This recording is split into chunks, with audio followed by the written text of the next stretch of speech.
Taiwan voters rebuff China ruling party gets a third presidential term. Israel-Hamas war enters 100th day.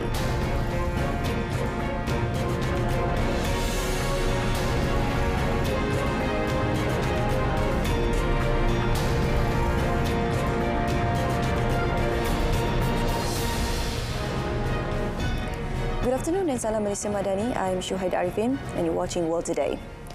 Taiwanese voters pushed the ruling Democratic Progressive Party's DPP presidential candidate Lai Ching-te into power on Saturday, strongly rejecting Chinese pressure to spurn him, as China said it would not give up on achieving reunification.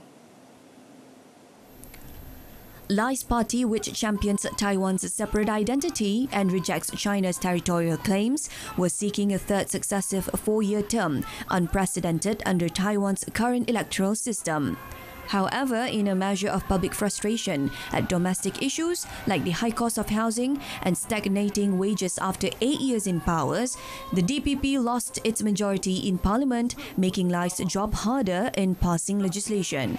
Lai also only won 40% of the vote in Taiwan's first past-the-post system, unlike current President Tsai Ing-wen, who was re-elected by a landslide 4 years ago with more than 50% of the vote. Still, Lai lauded his victory and said he would maintain the status quo in relations across the Taiwan Strait, but said that he was determined to safeguard Taiwan from threats and intimidation from China.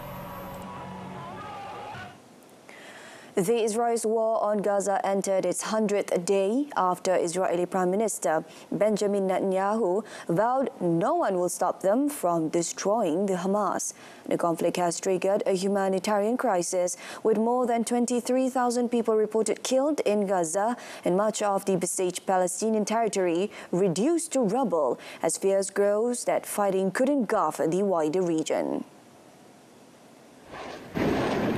Visiting the Gaza Strip, the head of the UN Agency for Palestinian Refugees, Philip Lazarani, said the massive death, destruction, displacement, hunger, loss and grief of the last 100 days are staining humanity. He warned that the entire generation of children in Gaza were being traumatized, diseases were spreading and the clock is ticking fast forward famine. The Hague-based International Court of Justice this week heard arguments in a case launched by South Africa accusing Israel of breaching the UN Genocide Convention. The case seeks a halt to the military campaign, which Israel stressed to the court was in self-defense and not aimed at Palestinian residents. But Netanyahu insisted no court or military foe could stop Israel from achieving its aim of destroying Hamas. Meanwhile, thousands of pro-Palestine protesters marched in Washington, London and elsewhere as part of a global day of action to demand an immediate ceasefire in Gaza fighting and to oppose US and British support for Israel. In Washington, large crowds waved Palestinian flags as the mostly young protesters, many wearing the traditional kufieh, gathered in a show of solidarity. London, meantime, saw its 7th pro-Palestinian demonstration since 7 October. Around 1,700 police were on duty on Saturday to ensure security for the London protest. The Houthi movement held military exercises in Yemen's northwestern province of Sa'da, threatening a strong and effective response after the United States carried out another overnight airstrike on the Iran-aligned group. The strikes have added to concerns about the escalation of the conflict that has spread through the region since Hamas and Israel went to war, with Iran's allies also entering the fray from Lebanon, Syria and Iraq. The latest strike, which the US said hit a radar site, came a day after dozens of American and British strikes on Houthi facilities in Yemen. Mohammed Abdul Salam, a Houthi spokesperson, said the strikes, including the one overnight that hit a military base in Sana'a, had no significant impact on the group's ability to prevent Israel-affiliated vessels from passing through the Red Sea and the Arabian Sea. The group, which controls Sana'a and much of the west and north of Yemen, has also fired drones and missiles up the Red Sea at Israel itself.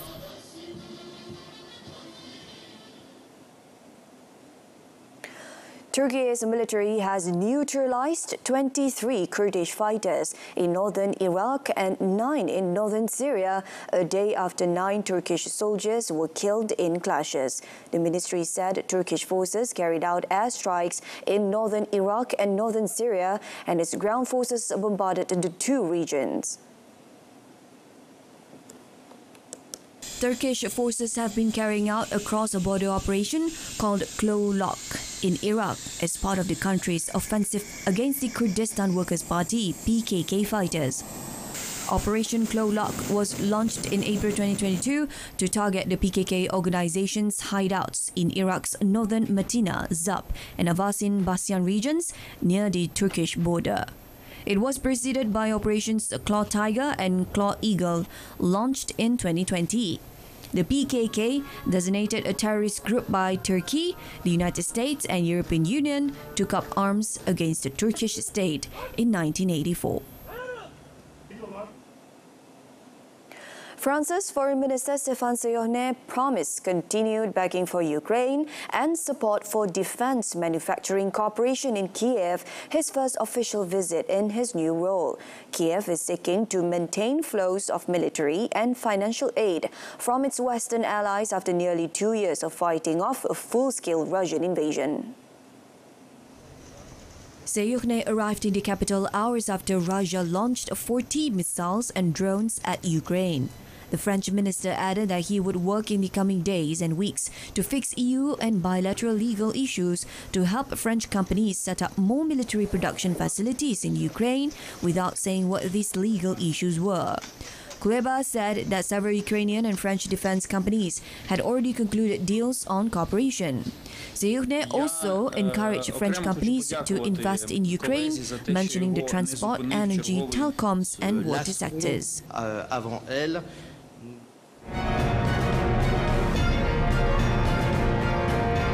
Coming up next, dozens of Ecuador prison staff are freed after being held by inmates.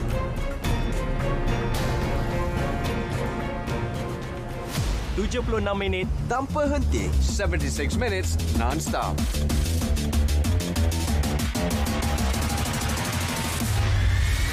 Transparent and concise.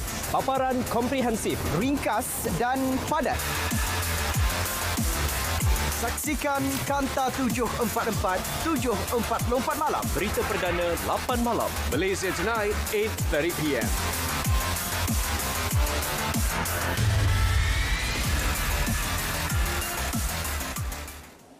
More than 40 Ecuador prison officials taken hostage by inmates have been freed, the prison's authorities said on Saturday, as the country grapples with a brutal campaign of gang terror.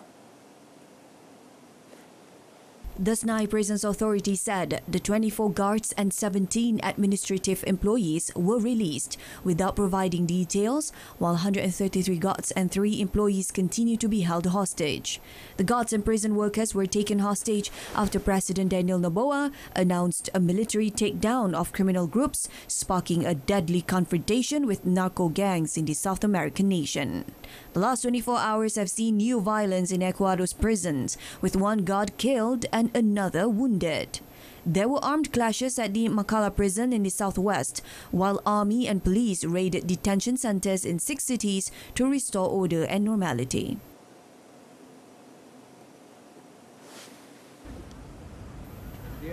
Now in a related development, Ecuador has stepped up its military presence at a shared border with Colombia, with soldiers inspecting vehicles and passerby following a spike in violence in the nation. In the border area of Tulcan, soldiers searched vehicles at a checkpoint, checked documentation from Colombian nationals entering the country, and went through the belongings of passersby at the border bridge in the area. The government blames the deteriorating security situation on an increase in drug trafficking through Ecuador, which borders cocaine-producing Colombia and Peru and has become a major drug shipment point.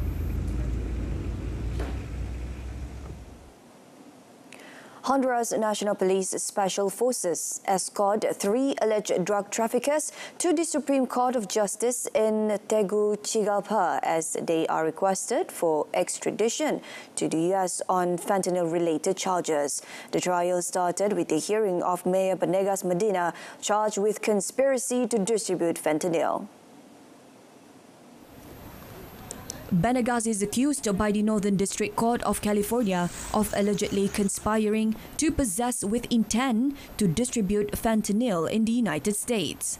Banegas was arrested along with Jorge Alberto Vieira and Elma Bonilla, who are also wanted by U.S. Justice for drug trafficking. The 3 accused were arrested on Friday in a police operation carried out in mountainous areas in the central region of the country.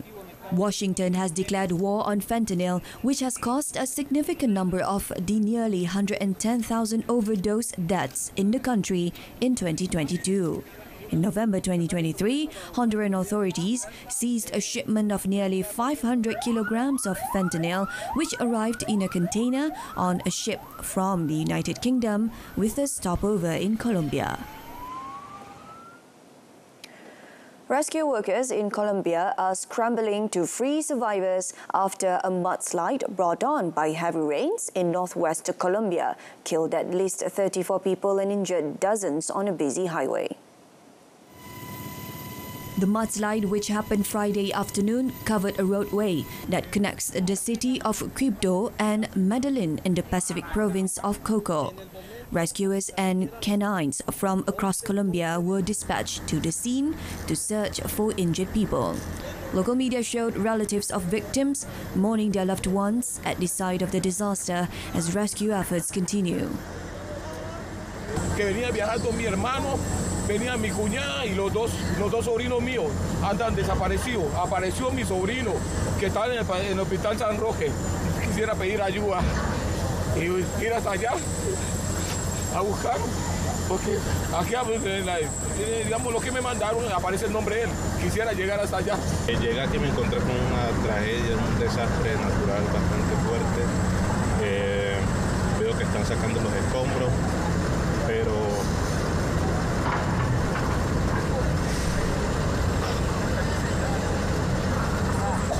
bueno, estamos acá también pendientes a ver lo que dicen los organismos de rescate y las autoridades. In a message on the social network X, Colombian Vice President Francia Marquez lamented the incident and reported the dead were mostly girls and boys, citing preliminary reports.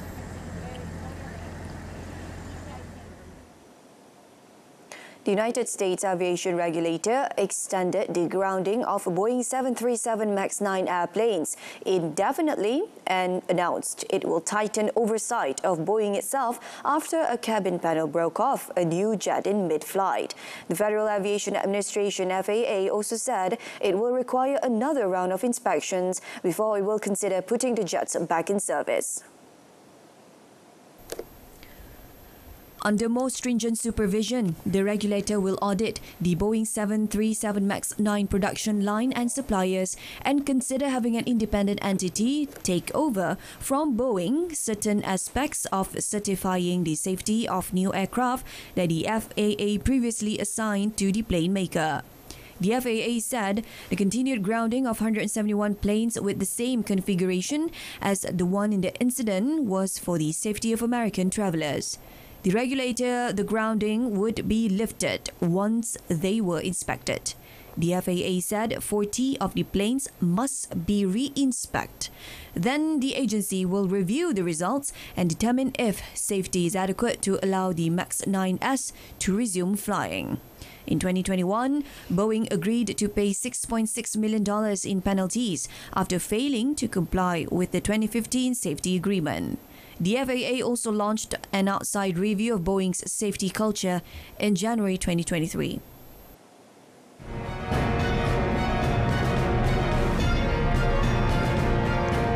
VAR drama as China held at Asian Cup Australia Cruise. That and more next in sports. Kejohanan bola sepak Piala Asia Qatar 2023. kesebelasan terbaik Harimau Melaya kini bersedia untuk memburu tahta berprestij di Asia. Selasa 16 Januari, Malaysia bertemu Jordan 1 pagi di saluran OK dan saluran sukan RTM. Saksikan juga secara pensterima langsung di RTM Klik bersama RTM, official media partner. The national women's hockey squad has suffered a major setback in their 2024 Olympic Games qualifying campaign after they were trounced 0-7 by host Spain at Estadio Bertrodi, Valencia. The Malaysian Tigress managed to defend well at the start of the Group B match, forcing world number 8 Spain to wait till the 30th minute to score their first goal through Patricia Alvarez. The next 2 goals then came in the third quarter, with Belen Iglesias scoring in the 37th minute and Maria Lopez converting a penalty corner at the 41st. Then the floodgates opened and the goals from European powerhouse kept streaming in, with Iglesias scoring her second, Alvarez completing her hat-trick with 2 successive strikes in 2 minutes, and the 7th and last goal by Beatriz Perez in the 60th. The Malaysians will play Canada in the second group match today. Australia beat India 2-0 in the Asian Cup Group B opener in front of a crowd largely made up of Indian fans at the Ahmad bin Ali Stadium in Al Rayyan, Qatar.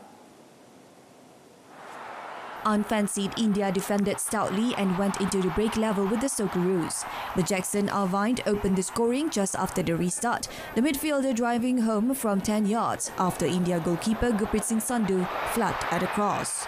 Jordan Boss doubled Australia's advantage shortly after the 70th minute, with the 2015 champions firmly in control. The 21-year-old had only been on the pitch a matter of seconds, having come on as a substitute when he knocked home Riley McRae's low cross.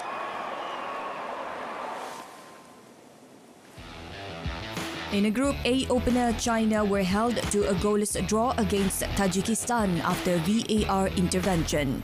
China, 79 in the FIFA rankings, were largely outplayed by the team ranked 106, and Tajikistan created numerous chances of their tournament debut but could not finish.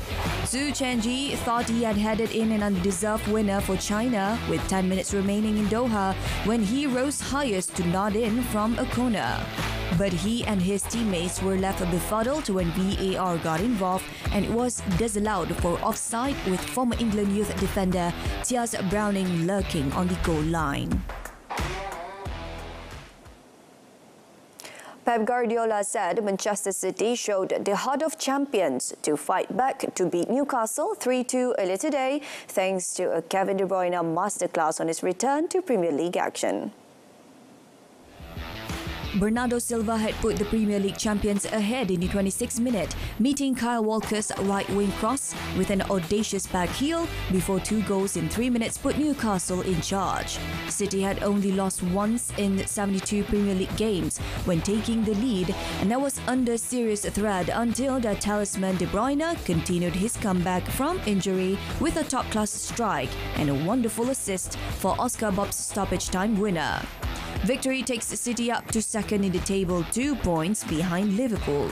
A cruel late twist for Newcastle saw Eddie Howe's men succumb to a 6th defeat in their last 7 Premier League games. Earlier, Cole Palmer fired Chelsea to a 1-0 win over West London rivals Fulham as the inconsistent Blues bounced back from their League Cup embarrassment at Middlesbrough. Palmer's reverse pass set up Raheem Sterling, who was caught by Issa Diop inside the penalty area.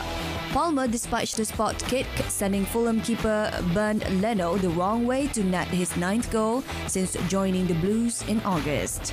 Chelsea kept Fulham at arm's length and held on for their 3rd consecutive victory to jump to 8th in the table. The visitors stay in 13th and have lost 4 of their past 5 matches.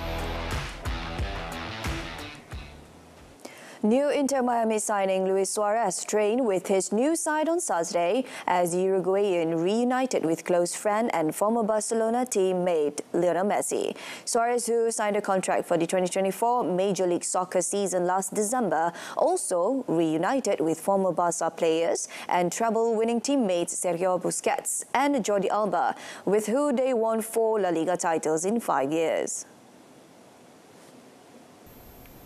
Suarez and Messi were part of the famous Barca attacking trio, along with Brazilian forward Neymar, which dominated Spain and Europe in the 2014-2015 season, when they won La Liga, the Copa del Rey and the Champions League.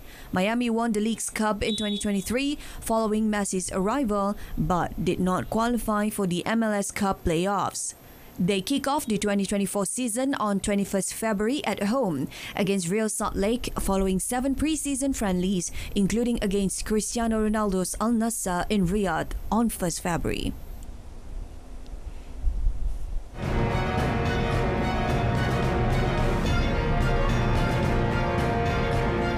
Up next in our offbeat segment, from the fantastic Elvis Presley Festival to the discarded Christmas trees as a gift to fish, here a weekly roundup of offbeat stories from around the world.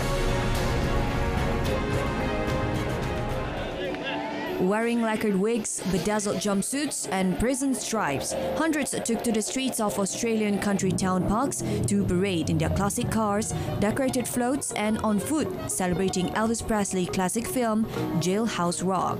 The parade, with its black and white jailhouse theme this year, is a highlight of the 5-day Parks Elvis Festival held annually to celebrate Presley's birthday. This year's spectacle featured die-hard fans dressed up as their idol, complete with prison numbers, posing in vintage cars and jailhouse-inspired floats. This year, well, like every year, it's fantastic. I get a buzz out of the reaction of all the people along the street. So everybody's in a good mood, everybody's happy, and obviously we're celebrating fundamentally Elvis's birthday and enjoying the day. So it's great, it's fantastic. I think Elvis might be a little bit humbled to see what people are doing because of his memory. Despite the scorching heat, some stuck to their faithful jumpsuits, which for tribute artist Rose Cummings, known as Scottish Elvis, was pink tartan. As for festival goers, they were impressed with the effort from parade participations. The Parks Elvis Festival will come to an end on Sunday. Royal Caribbean prepared to launch its latest and largest cruise ship, Icons of the Seas, with a maximum capacity of around 10,000 passengers, making it world's largest cruise vessel. The ship is designed with 8 distinct neighborhoods, offering passengers a variety of experiences and each with its own theme. One of the themes, a green space named Central Park, complete with live plants and various restaurants for passenger enjoyment. The concept is designed to create a feeling of being outside while the ship is on the sea. An outstanding feature of Icon of the Seas is its innovative water park, which includes a unique set of intertwining slides and having 6 diverse water slides and tubing experiences, marking the ship as the first to have its own water park at sea. With a diverse culinary offering, the ship hosts over 40 different restaurants and bars, catering to a wide range of tastes and preferences. Icon of the Seas is scheduled to embark on its inaugural voyage on 27 January, heading towards the Eastern Caribbean.